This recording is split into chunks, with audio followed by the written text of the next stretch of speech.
Ujambo ndugu mpendwa msikilizaji na mtazamaji wa Congo News Swahili. Leo tunakuletea taarifa zetu za mchana wa leo tarehe 7 mwezi wa 3 mwaka wa 2026. Lakini kwa habari zetu za mchana wa leo tuongelea matukio mbalimbali toka pembe zote za dunia. Kwanza tutaanza na habari toka mashariki mwa nchi ya Jamhuri ya Kidemokrasia ya Kongo. Lakini ndugu mpendwa msikilizaji na mtazamaji, Rais wa Rwanda Paul Kagame alitoa madai makali dhidi ya Jamhuri ya Kidemokrasia ya Kongo, yani dhidi ya serikali ya Kongo. Kagame alisema kuwa serikali ya Kongo imekuwa ikiipa kundi la FDLR alichokiita kinga ya kisiasa pamoja na msaada wa kifedha na hata kuingiza wanachama wa kundi hilo ndani ya miundo ya jeshi la taifa. Lakini pia tutaongelea tukio lingine toka Bukavu ambapo watu wawili wamepoteza maisha na wengine wanne kujeruhiwa kufuatia maporomoko ya ardhi au maporomoko ya udongo katika eneo la Bagira mjini Bukavu.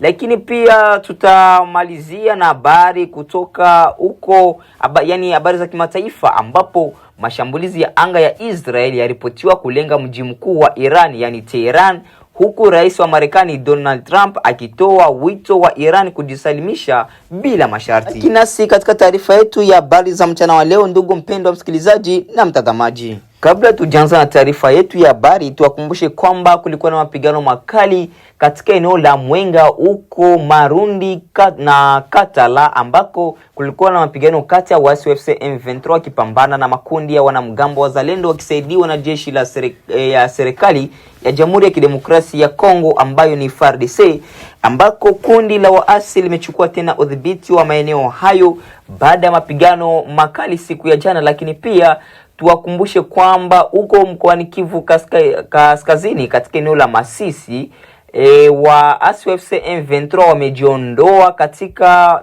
vijiji vya Buabo na Ndete, lakini baada ya kuondoka kwao wazalendo wameonekana kuingia tena katika vijiji hivyo. Wasikilizaji wapendwa, karibu katika ripoti hii ya habari inayotoka mashariki mwa Bukavu katika Jamhuri ya Kidemokrasia ya Kongo, ambako tukio la maporomoko ya udongo ulisababisha vifo na majeruhi katika eneo la Bagira. Kwa mujibu wa taarifa kutoka kwa mashahidi na mamlaka za eneo hilo, watu wawili wamepoteza maisha huku wengine wanne wakijeruhiwa baada ya udongo kuporomoka ghafla katika mojawapo ya vitongoji vya Bagira. Tukio hilo lilitokea wakati baadhi ya wakazi walipokuwa wakiendelea na shughuli zao za kila siku. Inaelezwa kuwa maporomoko hayo ya udongo yalitokea kufuatia hali ya ardhi kuwa laini na dhaifu, jambo ambalo mara nyingi husababishwa na mvua nyingi zinazoendelea kunyesha katika eneo hilo.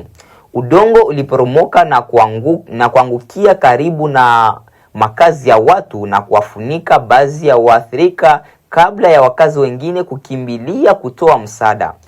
Mashahidi wanasema kuwa wakazi wa eneo hilo pamoja na vijana walijitokeza au walijitolea kufanya juhudi za haraka kuwasaidia waliokuwa wamekwama chini ya udongo.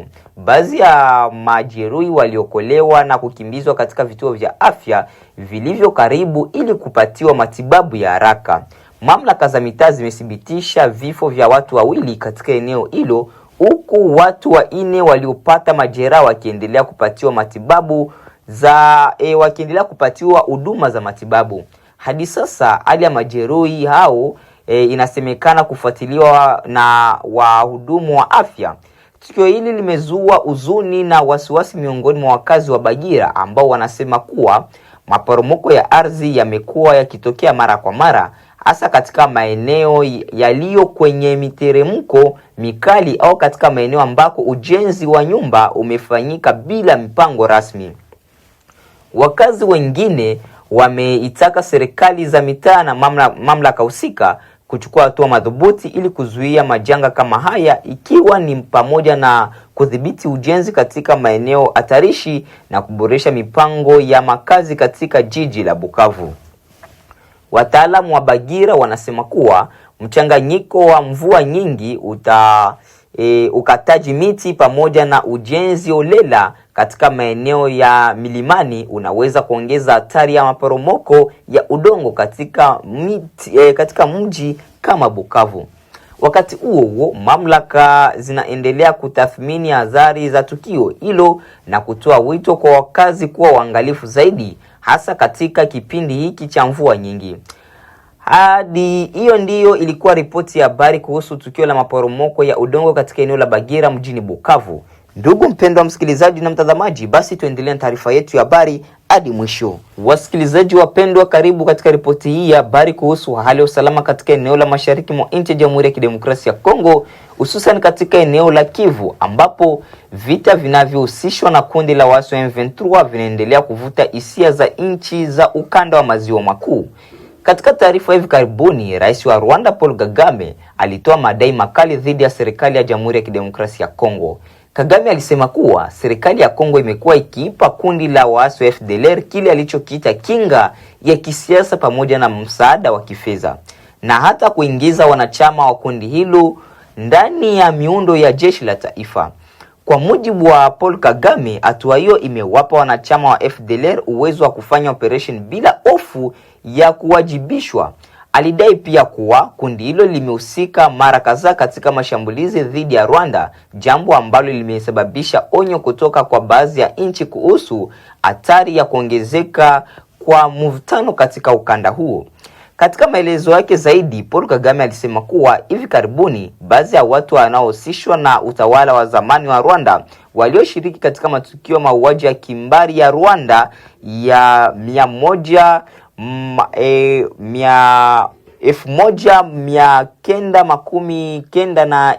1994 waliripotiwa kusafiri kwenda mji mkuu wa Kongo, yani Kinshasa. Kwa mujibu wa kauli hiyo, safari hiyo ililenga kuimarisha ushirikiano kati ya watu hao na kundi la FDLR. Eneo la mashariki mwa nchi ya Jamhuri ya Kidemokrasia ya Kongo limekuwa likikumbwa na migogoro ya silaha kwa miongo kadhaa, likihusisha makundi mengi ya waasi na vikosi vya serikali. Katika miaka hivi karibuni, kuibuka tena kwa kundi la M23 kumeongeza wasiwasi kuhusu usalama wa raia na hatari ya mgogoro huo kupanuka na kuhusisha nchi jirani. Serikali ya Kongo kwa upande wake imekuwa ikikanusha mara kwa mara madai kwamba inashirikiana na FDLR. Badala yake imekuwa ikishtumu Rwanda kwa kuunga mkono waasi wa AFC M23, tuma ambazo Kigali imekuwa ikiyakataa mara kwa mara. Wachambuzi wa masuala ya siasa za ukanda wanasema kuwa mvutano kati ya nchi hizi mbili unaendelea kuongeza hatari ya kuzorota kwa hali ya usalama katika eneo la maziwa makuu. Jumuiya za kikanda na kimataifa zimekuwa zikitoa wito wa mazungumzo na juhudi za kidiplomasia ili kupunguza mvutano huo. Wakati juhudi za kutafuta suluhisho la kudumu zikiendelea, raia wanaoishi mashariki mwa nchi ya Jamhuri ya Kidemokrasia ya Kongo wanaendelea kuathiriwa na mapigano, wakilazimika kuhama makazi yao na ukabiliwa na changamoto kubwa za kibinadamu. Hadi sasa, jamii ya kimataifa inaendelea kufuatilia kwa karibu hali inavyoendelea, huku matumaini yakibaki kuwa mazungumzo na ushirikiano wa kikanda vitaweza kuleta amani ya kudumu katika eneo hilo la mashariki mwa nchi ya Jamhuri ya Kidemokrasia ya Kongo. Wasikilizaji wapendwa, karibu katika ripoti hii ya habari kuhusu hali ya mvutano unaoendelea kati ya Mashariki ya Kati kufuatia mashambulizi ya kijeshi yaliyofanywa na Israeli dhidi ya mji mkuu wa Iran, Tehran, mapema asubuhi ya leo Jumamosi. Kwa mujibu wa taarifa kutoka vyombo mbalimbali vya habari vya kimataifa, mashambulizi hayo ya anga yalilenga miundombinu ya kijeshi na maeneo yanayodaiwa kuhusishwa na uongozi wa kijeshi wa Iran. Mashambulizi haya ni sehemu ya mapigano makali yanayoendelea kati ya Israel na Iran ambayo yamezidisha wasiwasi wa usalama katika ukanda mzima wa Mashariki ya Kati. Taarifa hizi zinakuja muda mfupi baada ya Rais wa Marekani Donald Trump kutoa kauli kali akisema kuwa njia pekee ya kumaliza vita hivyo ni Iran kujisalimisha bila masharti. Katika ujumbe wake uliotumwa kupitia mitandao ya kijamii, Trump alisema kuwazi kwamba hakutakuwa na makubaliano yoyote ya Iran isipokuwa kujisarenda bila masharti. Kauli hiyo imechukuliwa na wachambuzi wa siasa na za kimataifa kama ishara ya kuongezeka kwa msimamo mkali wa Washington na washirika wake katika mgogoro huo. Rais Donald Trump Pia aliongeza kuwa endapo Iran itakubali kujisalimisha, Marekani pamoja na washirika wake wataisaidia nchi hiyo kujenga upya uchumi wake na kuleta uongozi mpya. Kwa upande mwingine, mashambulizi ya Israel yameendelea katika maeneo kadhaa ya Iran katika siku za hivi karibuni. Jeshi la Israel limesema limeharibu baadhi ya miundombinu ya kijeshi, ikiwa ni pamoja na vituo vya makombora na mifumo ya ulinzi wa anga. Mgogoro huu umeendelea kuongezeka tangu mashambulizi ya awali yaliyolenga viongozi wa juu wa Iran katika mji wa Tehran, tukio ambalo lilitikisa sana uongozi wa kisiasa na kijeshi wa nchi hiyo. Wakati huo jumuiya ya kimataifa inaendelea kutoa wito wa tahadhari na mazungumzo ya kidiplomasia ili kuzuia vita hivyo visisambae zaidi katika eneo ya Mashariki ya Kati. Wachambuzi wanaonya kuwa kuongezeka kwa mashambulizi kati ya pande hizi kunaweza kusababisha mgogoro mkubwa wa kikanda. Hadi sasa serikali ya Iran haijatoa taarifa kamili kuhusu athari za mashambulizi ya hivi karibuni katika mji wa Tehran, lakini mamlaka zimeahidi kujibu hatua yoyote inayotishia usalama wa taifa hilo. Hii ndiyo ilikuwa ripoti ya habari kuhusu mashambulizi ya Israel dhidi ya Tehran na kauli ya Rais Donald Trump kuhusu kujisalimisha kwa Iran.